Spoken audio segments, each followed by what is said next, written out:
Amahoro kuri mwebwe mwese mudukurikira kaze mu makuru mu Kirundi kuri televiziyo Isanganiro duhera ku ngingo nkuru ziyagize kuri uyu wa munani Ruheshi abarundi baribuka imyaka ibiri iheze wahoze arongoye Burundi Petero Nkurunziza yitavye Imana bamwe mu banyepolitike bagenzi be baratubwira ico bamwibukirako quartier Gisyo iri muri zone ya Kanyosha ni mu gisagara ca Bujumbura abanyagihugu bavuga ko bashaka kumara iminsi ibiri canke irenga atanima ry'amazi baronse mu mabombo yabo ivyo rero ngo bikaba vyavuye ku mapompo y'amazi yahagaze biturutse kwisubirwamwo ry'ingomero zitanga umuyaga nkuba nk'uko vyemezwa n'umuyobozi mukuru w'ishirahamwe Regidezo abarimyi b'ikawa bahurikiye mu runani Senake murima w'isangi nabo basaba ko ikiro c'ikawa coduzwa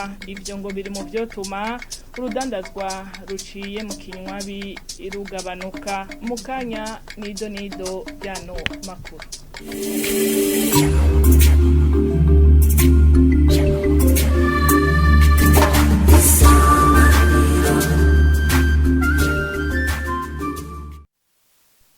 Baramutsa no makuru tuyahere muri politike aho ngo gukunda igihugu biciye mu bikorwa vy'iterambere ari kimwe mu vy'umugambwe Sawanya Frodebu wibukira ku vyaranze uwahoze arongoye Burundi Petero Nkurunziza Pierre Claver Nahimana awurongoye yabishikirije mu gihe kwigenekerezo rya munani Ruheshi aho bukera abarundi bibuka imyaka ibiri heze uwo yarongoye igihugu yitavye Imana.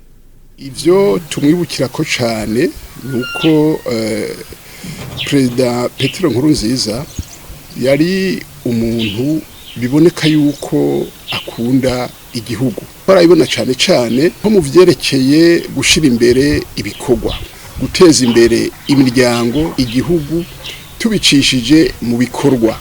Ikindi tumwibukira ko warabona yuko ari umuntu aca mu nzira zo gusenga akigisha abarundi yuko bategerezwa gukunda Imana bakayisenga. Ikindi tumwibukira ko we nyene yari yarateguye inyigisho zo gukundisha igihugu yashikiriza cane mu barongoye abandi abo twita les cadres imboneza mu gihugu.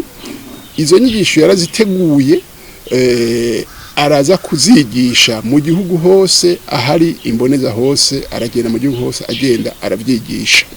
Ivyo bwari bwa mbere tubona umupresident akora ibintu mwe n'ivyo turavye mu vya politique imigenderane n'ibindi bihugu vyo kwisi warashobora kubona yuko President Nkurunziza afise igihagararo cyane iciyumviro cyo kuvuga ati intumbero kuvuga ati igihugu cy'u Burundi gitegerezwa kuronka agateka mu makungu.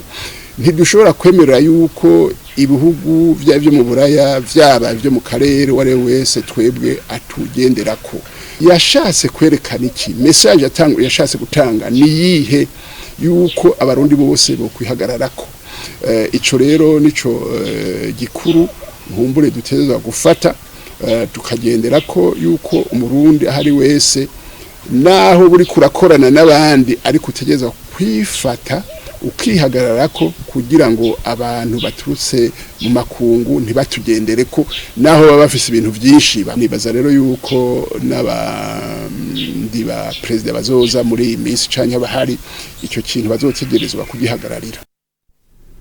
Umugambwe w'adasigana iprona naho baribuka ko Petero Nkurunziza yarafise imigambi myiza yashize mu ngiro naho hari n'ivyamugoye bikavugwa na Olivier Nkurunziza arongoye uwo mugambwe. Muri iyo migambi myiza ngo baribuka ko hari umugambi wo kwigisha abana kubona. Ico tumwibukira ko rero nuko yashikiye ku gihugu kivuye mu ntambara yategerezwa gushira mu ngiro amasezerano menshi atari bwashigwe mu ngiro ashikira rero ku kivi.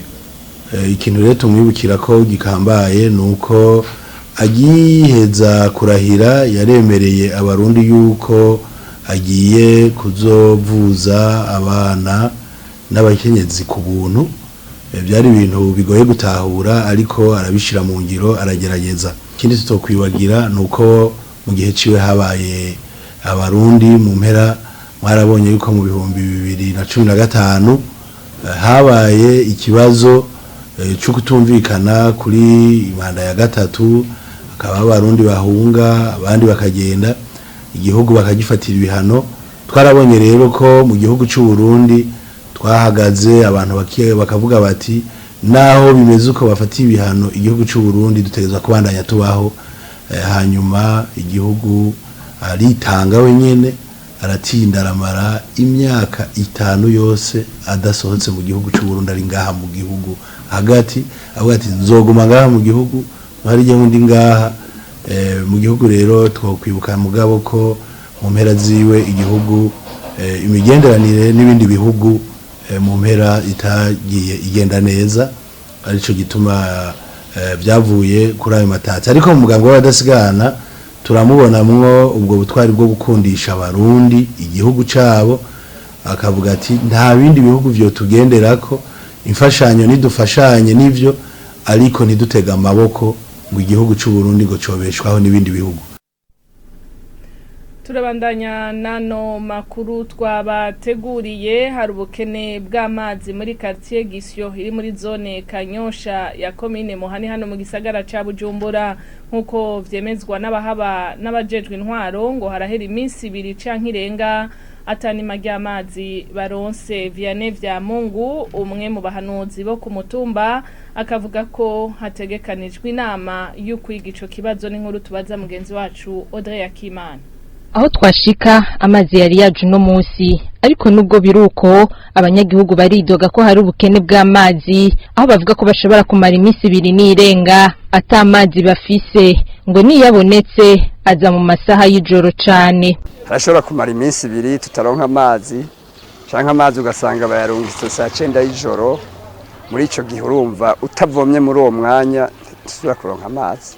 Ku munsi w'Imana twiriwe tutaronsa amazi umunsi wose. Iri joro rero ryarinze rirenga atamazi turonse, amazi yagiye kuza mu masaha 8 y'ijoro. Basaba kuronswa amazi nk'abandi. Aho twosaba yuko turonka amazi nk'abandi misi yose kubisanzwe amazi yoboneka. Abajejwe intwaro muri yo quartier ya Gisyo baremeza ubwo bukene bw'amazi. Vianney vya Mungu umwe mu bahanuzi bo ku mutumba amenyesha ko hategekanijwe inama kuri uyu wa gatatu yo kwigira hamwe ico kibazo. Twaravuganye n'abantu n'abene gihugu batwituye, turavuga ko dufitaniye inama itariki 8 no dufitaniye akanama kumwe dushaka kuvugana, tugashaka kwandikira directeur general wa Regideso kugira ngo ico kibazo cyashaka kidukemurire. Abanyagihugu bo muri quartier ya Gisyo bemeza ko ico kibazo c'amazi cama kibonekeza haraheze nk'imyaka 2. Amapomo y'amazi yarahagaze biturutse kwisubirwamwo ry'ingomero zitanga umuyaga nkuba. Umuyobozi mukuru wa Regideso avuga ko vyatumye haba ubukene bw'amazi na cane mu makartier ari ku mpera z'igisagara ca Bujumbura. Dr Ingenieur Jean Albert Manigomba akahumuriza ariko kw'ibikorwa byo kugwiza amazi bija vyatanguye. Inyama y'ingurube yaraduze igiciro ku mafaranga ari hagati y'igihumbi n'ibihumbi 2 ku kilo, aho bagenzi bacu baciye kuri uyu munsi. Bamwe mu badandaza izo ngurube bavuga ko badugije igiciro kuko nabo aho bazirangurira ibiciro vyaduze, bagasaba ko leta yohimiriza abanyagihugu korora ibindi bitungwa kugira bizimbuke ku isoko. N'inkuru tubaza mugenzi wacu Vanira Dushime. Igihe twashika mu Kamenge kwibarabara g'11 ahasanzwe hagwiye cyane inyama y'ingurube, twasanze igiciro c'ikiro cyaraduze. Abayangayanga bakorera bakaba basigura ko vyatumwe nuko bazirangura zaduze. Akabenze karaduze ko iyo tuzikura ruguru mu mitumba abayangayanga barazidugije. Twebwe natwe aba fournisseur catubwira abaturangura tubijya rero bimeze ukuntu kugira inyama ziboneke. Inyama zarazimvye barongeye kamahera abayangayanga, niyo mpamvu rero inyama zitegeza kuca ziduga. Bo twe mu misi yahera twaragura ingurube tukayigura 400, mu gihe twagura 400 bigeze ku 700. Itoroto yarazimvye, itoroto ubufu bagura 9,000 ubugeze ku 24. Ubonye ko ivyo byose bavyitwaza mu kugurisha kugira iki ibintu byose bigende birazimba. kare cyarigeze kugwa 11 ubu ni 12 byavuye ku bitoro kubera kujya kuntu ibitoro byabuze imodoka nazo zizimanukana urumva bakeneye amahera y'ibitoro nyene niyo mpamvu bakaba basaba leta guhimiza abanyagihugu korora ibindi bitungwa. Ico twosaba leta nuko yohimiriza abanyagihugu bakorora ibitungwa byinshi bikagwira bagaca bishora mu masoko ari byinshi kuko bimaze kuba biri mu masoko ari byinshi bica bizimbuka. Twe twasaba leta itirabye ngene gikora abanyagihugu bakaronka itoroto ko itoroto ibonetse abanyagihugu ngo bazozikorora. Bakaba bavuga ko ibiciro by'inyama z'ingurube haheze ukwezi biduze.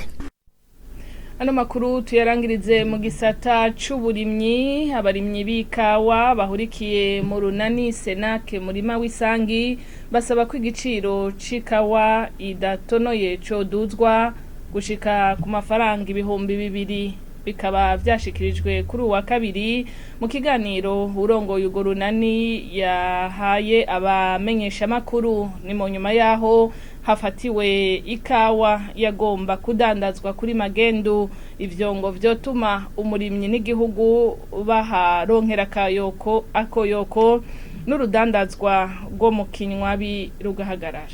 Tuko turaraba ivyo ingufu umurimyi akoresha mwumvise mu bihugu tuhana imbibe ari abageze ishotse hanze abageze ku 9 kujya kawa ahandi bigeze ku mashiringi 2,500 twifuza n'imiburi yuko umunyo mu Burundi yoshikira amahera ayibene wabo basanzwe baramye bikawa mu bihugu bagerako nico twifuza ico gihe umurimyi yo bari kwarima ikawa yumva yuko ari mu bandi akumva yuko icyo itegwa ariko arakurikirana akizoshobora kumubeshaho kandi akumva neza ko ari umwuga ntave yumvira yuko ariko arakora kugira avune amaboko. Novuga ko icyo kibazo cyo tumaze ku imyaka myinshi tuko turasaba natwe ntuzo gifira naco gituma twari twavye tukitura inama nshinga mateka tuvuga tuti nyabuna ni murabe nyine igiciro coduga kugira umurimyi w'u Burundi abandanye ari mikawa. Abashinga mateka banduka ravuga bati turavye akigora abarimyi bagira n'imiburi buri umurimyi ageze ku 2,000 kuri serize kuri zijya kawa z'ibiturumbwe twavuga yuko aho yoriko araba babandi bagenzi we kuko ifashe kuri yarande mu kuco kwiza 10,000 birumvikana icyo gihe twavuga tuti turahiganwa n'abandi bo mu karere bo muri bihugu byo mu yaga binini nico novuga mugabo n'igisabo turiko turasumva ko tubavuze ngo bagende bayashire ku mugabo tuvuga tuti hamwe umurimyi yoronka ya mahera turabona yuko umurimyi yobandanya ayirima kandi aho bavuga ko ikirazimangana yoteba igasubira igacigwira ku bwishi kuko umurimyi yabona yuko ariko arakora kandi azokuramo ikintu kizomufasha kikakimufasha wenyene kigafasha n'igihugu. Bakunzi ba television Isanganiro amakuru twari twabateguriye kuri uno mugoroba ni hano duciye tuyasozerera mwakoze kuba mwadukurikiye mubandanye muryoherwa n'ibiganiro vyacu.